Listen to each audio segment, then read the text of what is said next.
Joining us for more on tonight's topic is Venice City Council member Bob Daniels, Venice Police Chief Tom Mattmuller, and ABC 7 reporter Christopher Brantley. Thank you all for being here. And gentlemen, I want to give our viewers some context in terms of how did we get here. Christopher, in his story, talked about the STEP program that was based upon the last contract, I believe 2010, during difficult economic times. So was that contract the result of where Venice was at the time? Absolutely. What happened in 2010 was the contracts with the Fraternal Order of Police in the city of Venice eliminated the STEP plan that was in place. And the police department was also asked to cut about $1 million from the budget. So fortunately at that time, with retirements, we did not replace those positions. Well, as the years have gone on now, we've had officers that have basically been frozen in their pay steps. They've continued to advance in their careers, take on additional responsibilities, but their pay has basically stayed the same. Chief, is this similar to what a lot of municipalities, not only in our area but across the country, have had to deal with after the Great Recession of 2008, that your senior employees are making one pay level, but those coming up board subsequently are making less? Yes, absolutely. One of the things that we're seeing too is that a lot of the officers, myself included, hired in the 1990s, those officers now are finishing up their careers 25, 30 years on. So there are a lot of agencies that are experiencing turnover just from retirements, and there is a lot of competition between agencies looking for those good applicants and also recruiting from within other agencies. Commissioner, council member, I would imagine that this creates a difficult situation for the leaders of the community, that they are handcuffed, to use that terminology, to the economy when it's good and when it's bad. And when there is a prolonged slowing down of the economy, that means that essential city services like the police department are affected like that. What's the way out? Well, that is a dilemma when you have the general fund being funded primarily through ad valorem taxes, property taxes.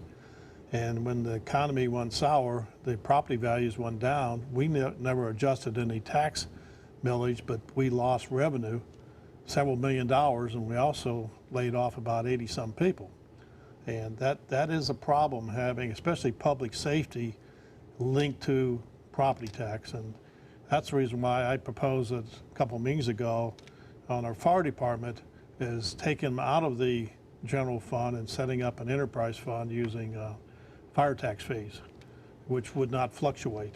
But that is a big problem that can happen to us in the future here as we get a big drop in the economy. And they were asked to give $1 million, which kind of worried us because we're not, on council, none of us are public safety officials, but we had to cut a lot of money out of the budget to survive. Well, are all municipalities in the same boat, or are other communities, cities, smaller or larger, doing it differently to avoid this situation in tough economic times? Yeah, I think absolutely. You've seen cities, counties throughout the state of Florida that have had to make some drastic cuts, and either from equipment, staffing, pay. But have they changed their funding mechanism to make central, these services immune from the ups and downs of the economy? I would say what I'm seeing in the public safety area, in the fire department, I'm seeing a movement around the county here to go to a fire tax fee, which does not fluctuate. And I think that would be, unfortunately, I don't see how we could do it with the police department, but we are going to look into that. We're hiring a consultant, and I know our city manager's already talked to Northport, which has one.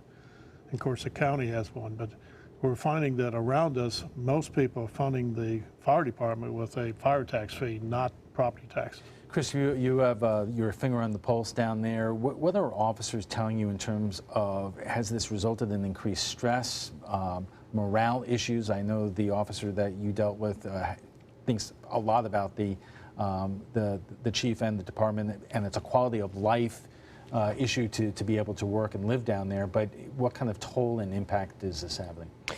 Well, the same thing is always said. They love the Venice Police Department, and they love where they work. You heard in the story, the officer we talked to said it's very hard to get a job there because people stay, because they like it there, usually. And this officer specifically said he wants to stay there for his career. but he can't necessarily do that because he could be making money elsewhere.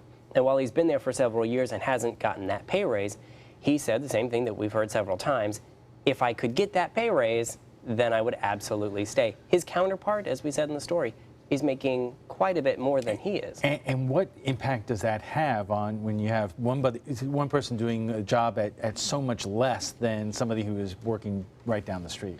Well, you could call it a morale issue.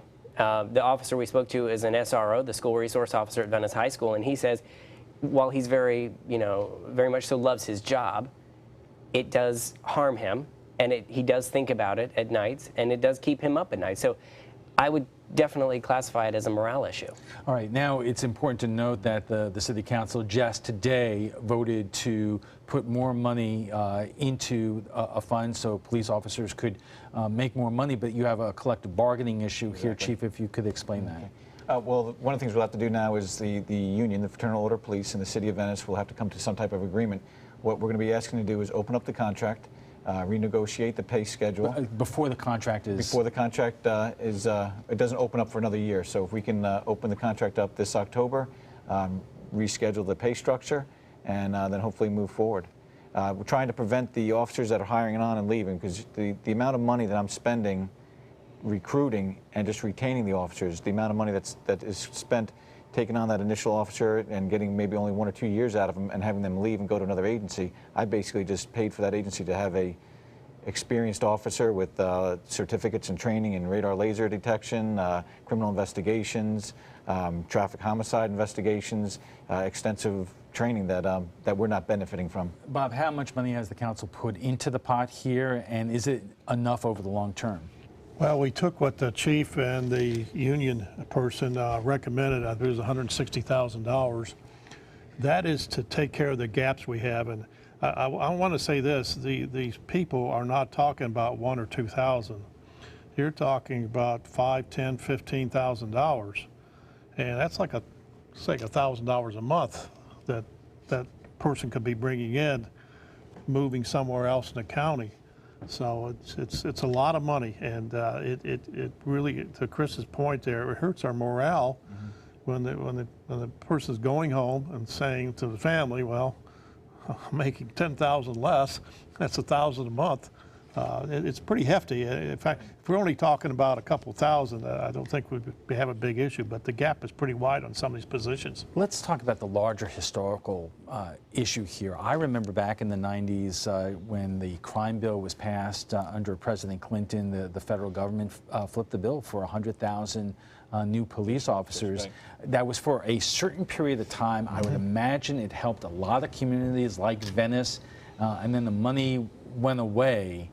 Is this something that needs to be done once again, especially in the context of everything that we're dealing with over the last couple of weeks in terms of more emphasis on police training and morale issues and building a better community? Yeah, I think definitely. I'm looking at it as just how it impacts the city of Venice. That's my responsibility. But I can tell you, after speaking with other sheriffs and other police chiefs from the state of Florida, yes, it's a state problem, but even bigger, it is a national problem. Because the issue becomes, is this something that, when it comes to at least pay and training, is this something that Venice can fix on its own, or does the city, just like many other municipalities, need help? Well, I think definitely looking at the budget that I presented, with the amount of money that I've spent on hiring and training new officers, that money can be better spent on paying them or training them in additional advanced training, career growth. So I think with what's being proposed is going to be the answer for us, for the City of Venice. Christopher, are by and large residents aware of these issues, these challenges, and if so, what are they saying about it? It's not... I'll take a step back and say the issue that they've seen with the fire department has been widely talked about for years, and so a lot of people know about that. This issue seems to be coming up fairly recently, and from what I've gotten, not a whole lot of people know about it, although people have a very great respect for the Venice Police Department. I would say this is probably something that's coming up just now, that at least we're hearing about, and it's pretty new to residents right now. Right, Chief, I just want to end, and we have less than a minute left, but I want to just see how you and your officers are doing this week. It's been a horrific week for police, law enforcement, and our communities dealing with the issues that we have. How you doing? We're doing well. I'll tell you, we've gotten a lot of support. We've gotten everything from cookies and cards. The other day I was out and a lady came up to me and gave me a nice hug, said she was praying for me. She had tears in her eyes. So we are definitely very much appreciated. And I talking with my officers, sending them out actually an email, letting them know that our community does appreciate us. We are appreciated. So I think it's important that we hear that. And it's also important for our families. All right. Thank you very much. And gentlemen, thank you.